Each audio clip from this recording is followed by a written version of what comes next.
नमस्कार दोस्तों, जय हिंद। द बोरिंग डायरी के एक नए एपिसोड में आपका स्वागत है। आशा करता हूँ आप सभी बढ़िया होंगे और आज के एक नए वीडियो में हम डिस्कस करेंगे भारत के रैपिडली इम्प्रोवाइज होते एयर डिफेंस सिस्टम के बारे में। और जैसा कि हमने देखा ऑपरेशन सिंदूर के दौरान हमारे एयर डिफेंसेस ने एक बहुत ही शानदार परफॉर्मेंस दिया।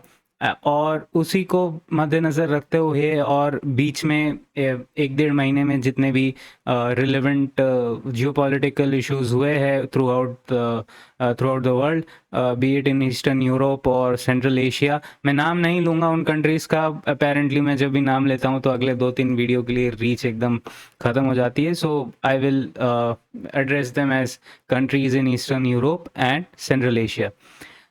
उसी को ध्यान में रखते हुए हम हमारे एयर डिफेंस सिस्टम के मॉडर्नाइजेशन के बारे में एक कॉन्टेक्स्ट सेट करेंगे। और उसी के साथ वीडियो में आगे बढ़ने से पहले चैनल को कृपया सब्सक्राइब करें, वीडियो को लाइक करें और इससे हमें बहुत मोटिवेशन मिलती है ऐसे अच्छे कंटेंट को बनाने के लिए। और इस वीडियो में हम थोड़ी ही देर में अपने प्रेजेंटेशन में चलेंगे। So please subscribe and like and share this. तो जैसा कि आप देख रहे होंगे इस फोटो में हमारे मेजर जो हीरोज रहे हैं एयर डिफेंस के मामले में मिसाइल सिस्टम के बारे में वो दिखाए गए हैं। और ये 3 अलग अलग डिफरेंट जो जियोपॉलिटिकल इवेंट्स हुए हैं हमारे इस केस में। यहाँ पे आपको ऑपरेशन सिंदूर के कुछ स्टिल्स दिख रहे होंगे और यहाँ पे सेंटर वाला फ़ोटो एक बहुत ही आइकॉनिक फ़ोटो है सेंट्रल एशिया के एक रीजन से। ये वाला जो फ़ोटो है ये ईस्टर्न यूरोप से है। अगेन दोनों ही जो कुछ भी सेंट्रल एशिया और ईस्टर्न यूरोप में हो रहा है वो बहुत ही क्लोजली मॉनिटर करने लायक चीज़ें हैं। और इसलिए ये बहुत ज़रूरी है कि हम ये डिस्कस करें कि कैसे इन दोनों चीज़ों को ध्यान में रखते हुए हमारी एयर डिफेंस सिस्टम इम्प्रोवाइज करेगी। और भी बहुत कुछ हम डिस्कस करेंगे। So please subscribe to the channel. और उसी के साथ हम पहले चलते हैं सेंट्रल एशिया में। सेंट्रल एशिया का जो इवेंट है वो बहुत ही रिसेंटली स्टार्ट हुआ है। 2 कंट्रीज़, उनमें से एक कंट्री जो बहुत ही फ्यूरियसली ट्राई कर रही है कि एक फिज़ाइल मटेरियल बनाया जाए और उससे उस पूरे रीजन का जो बैलेंस है वो बिगड़ने के चांसेस है। उसके काउंटर में अमेरिकन एलाई ने उस कंट्री के ऊपर एक कैंपेन लॉन्च किया। और उसके वजह से हमने जो देखा कि पहले तो जो अमेरिकन एलाई है उसने एक बहुत ही तगड़ा suppression of enemy air defence का ऑपरेशन किया और उसके बाद उन्होंने जो भी फिसाइल मटेरियल का साइट था उसको न्यूट्रलाइज किया। और उसके रिटेलिएशन में हमने देखा कि एक बैलिस्टिक मिसाइल और हाइपरसोनिक मिसाइल का बराज भेजा गया ऑन द अमेरिकन एलाई। और उसमें हमने देखा कि मोस्ट केसेस में जो बैलिस्टिक मिसाइल्स थे उनको इंटरसेप्ट कर लिया गया, बट इवेंचुअली जो मिसाइल्स ऑन टारगेट हिट हुई, those turned out to be hypersonic vehicles. इससे उनकी एक स्ट्रेटजी जो समझ में आती है कि पहला उन्होंने कई सारे बैलिस्टिक मिसाइल्स एंगेज किए सो दैट कि जो सामने वाली कंट्री है उसके एयर डिफेंसेस को थकाया जा सके, उसको सैचुरेट किया जा सके। और इवेंचुअली उस बराज में उस सैचुरेशन ऑपरेशन के बाद जो उनका मेन व्हीकल था उसे हाइपरसोनिक व्हीकल के रूप में भेजा गया और जिसका एक स्ट्राइक हुआ। हालांकि इतना ज़्यादा क्रिटिकल टारगेट्स पे नहीं हिट हुए हैं, जिससे कि ये समझ में आता है कि इन पे जो नेविगेशन सिस्टम है, जो टारगेटिंग सिस्टम है, वो अभी भी बहुत ही प्री मैच्योर लेवल पे है।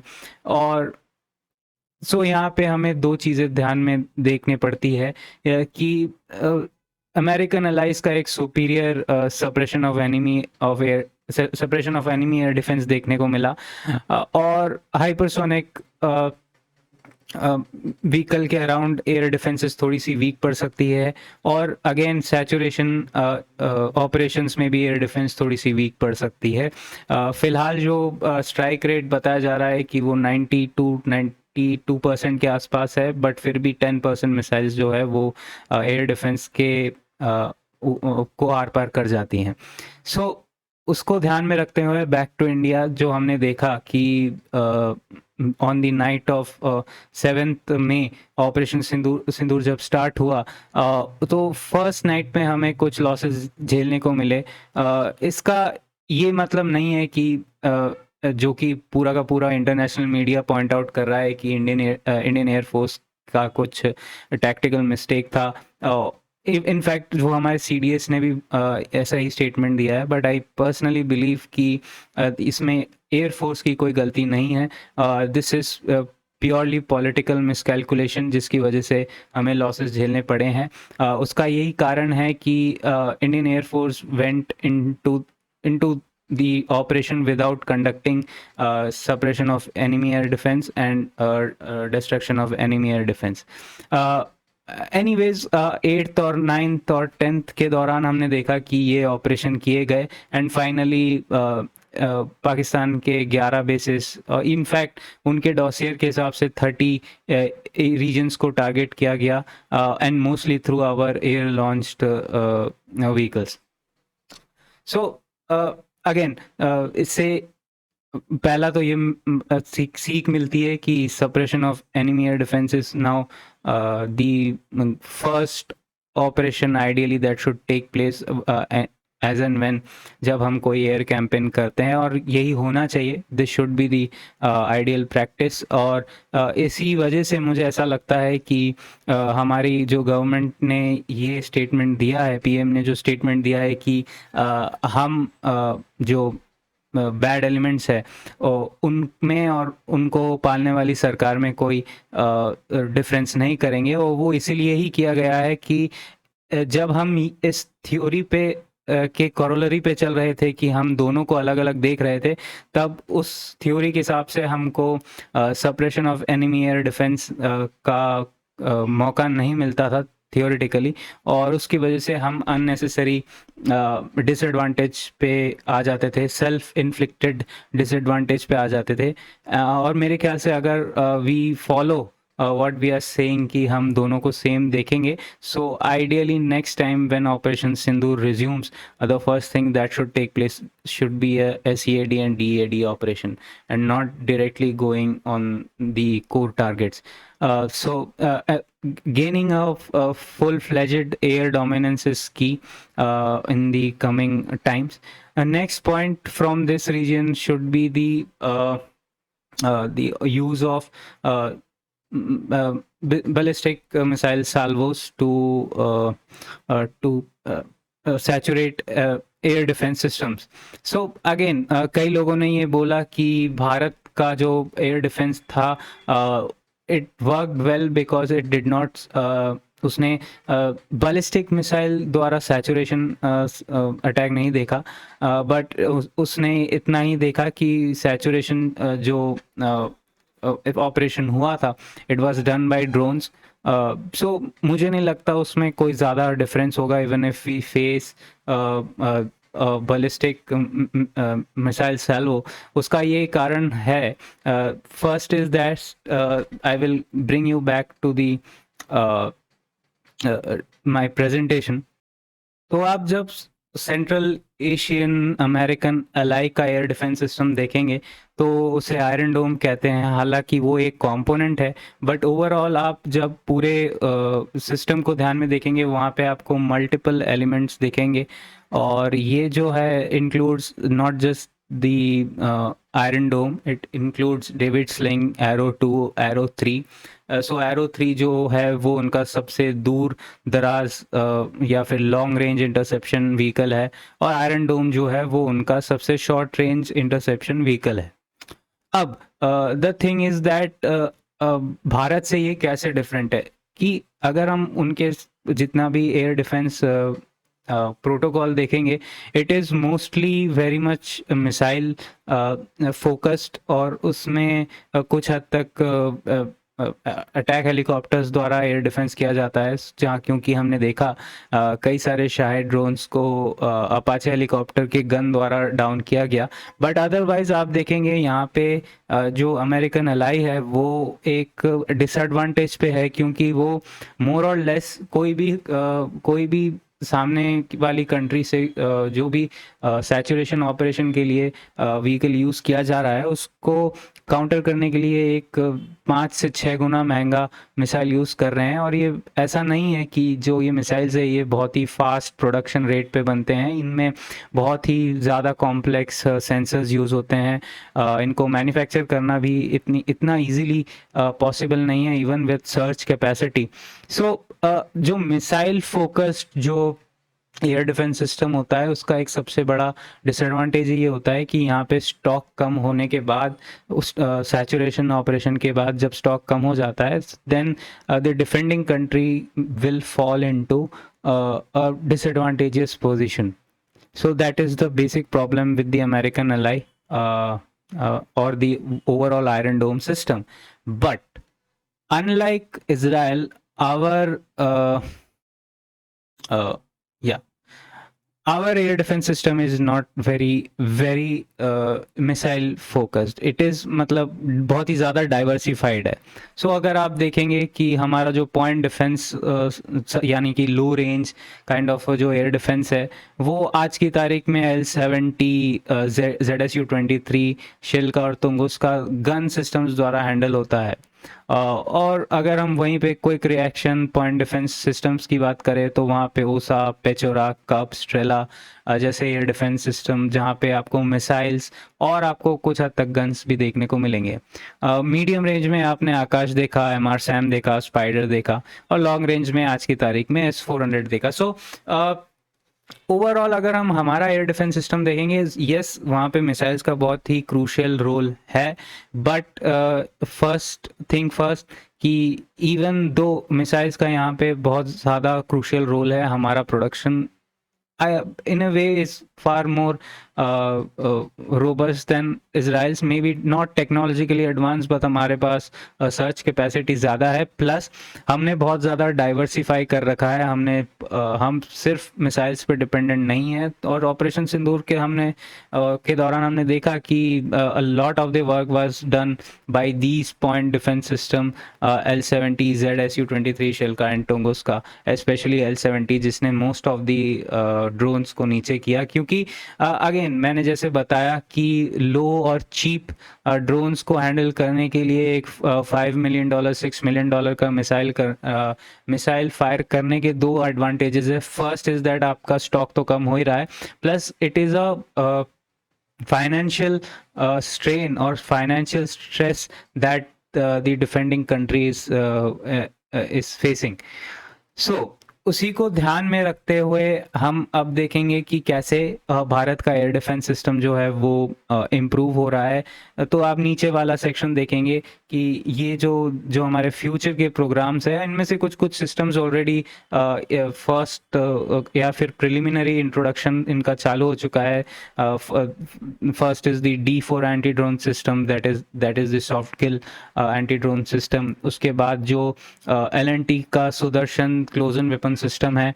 उसके बाद जो भार्गवास्त्र जो माइक्रो मिसाइल है जो सोलार ग्रुप द्वारा बनाया गया है, ये अभी तक इंडक्शन इसका नहीं हुआ है, but I think it will be in the forces. और उसके बाद जो सबसे ज़्यादा futuristic star war like technology है वो है DRDO का laser anti drone system, and I think इसका एक रिसेंटली टेस्ट हुआ था।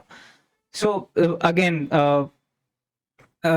यहाँ पे सबसे बड़ा एडवांटेज हमें देखने को यही मिल रहा है कि we are investing on systems जो आने वाले सैचुरेशन अटैक को हैंडल भी कर सके, प्लस हमको वो कॉस्ट वाला इनएफिशिएंट कॉस्ट वाला डिसएडवांटेज ना झेलना पड़े, जहाँ पे हम $1000-2000 के ड्रोन को टैकल करने के लिए $5 million का मिसाइल फायर कर रहे हैं।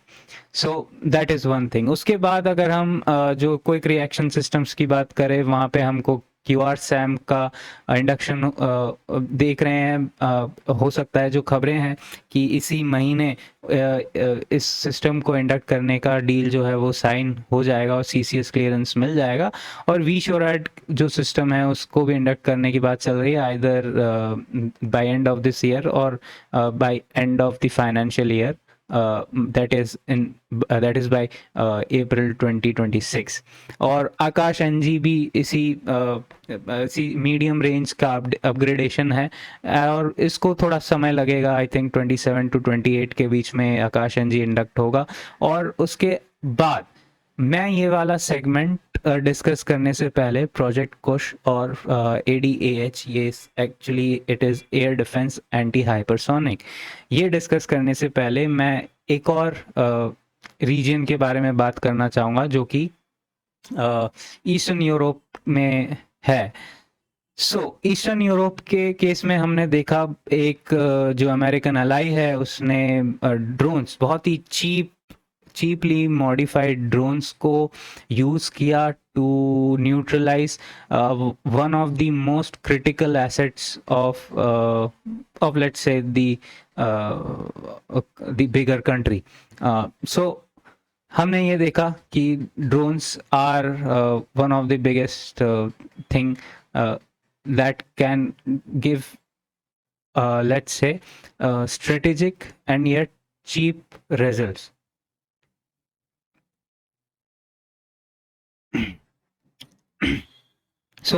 इन दोनों को ध्यान में रखते हुए हम बैक टू प्रोजेक्ट कुश और ADAH सिस्टम्स पे आते हैं। प्रोजेक्ट कुश की बात करें, ये S400 का ऑल्टरनेटिव है। S400 एक समय पे 12 रेजिमेंट्स लेने की बात हुई थी, but it eventually was reduced to 5 or 6 regiments. और जो प्रोजेक्ट कुशा है वो थोड़ा सा S400 से बेटर है, but we are getting the news that कि इसका जो फर्स्ट टेस्ट है, इसका जो फर्स्ट मिसाइल टाइप का टेस्ट है M1 सीरीज़ का, it will be tested this year and the rest of them will be tested in 26 and 27 and 28 में हम expect करें कि S400 का जो बड़ा भाई है, indigenously designed, developed and manufactured project Kusha, that will be introduced in the Indian Armed Forces, which brings us to the next big project, that is the ADAH, that is air defense anti hypersonic। हमने central Asia के case में देखा और discuss किया कि कैसे जो Iron Dome system है, it was not able to very much efficiently intercept hypersonic vehicles.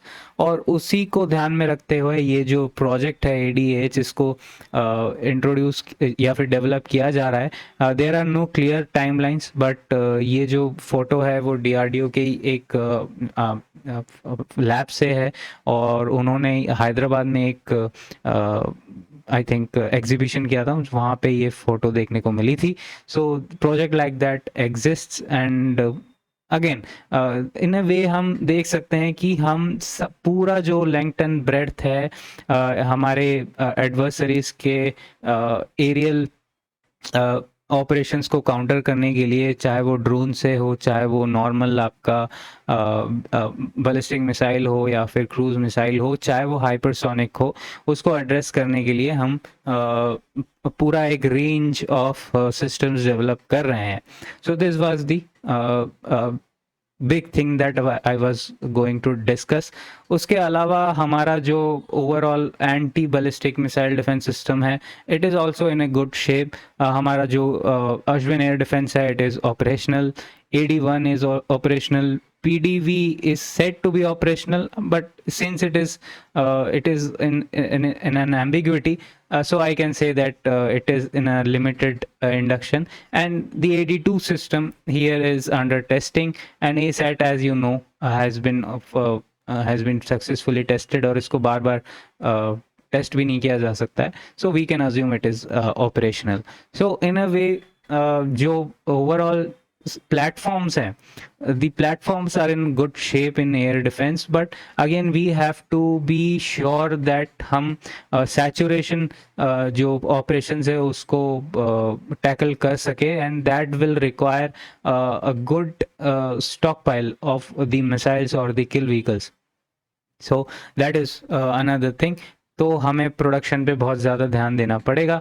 Being said that this was it for the video. आशा करता हूँ आपको वीडियो अच्छा लगा होगा, और अच्छा लगे तो चैनल को सब्सक्राइब करें, वीडियो को लाइक करें, शेयर करें.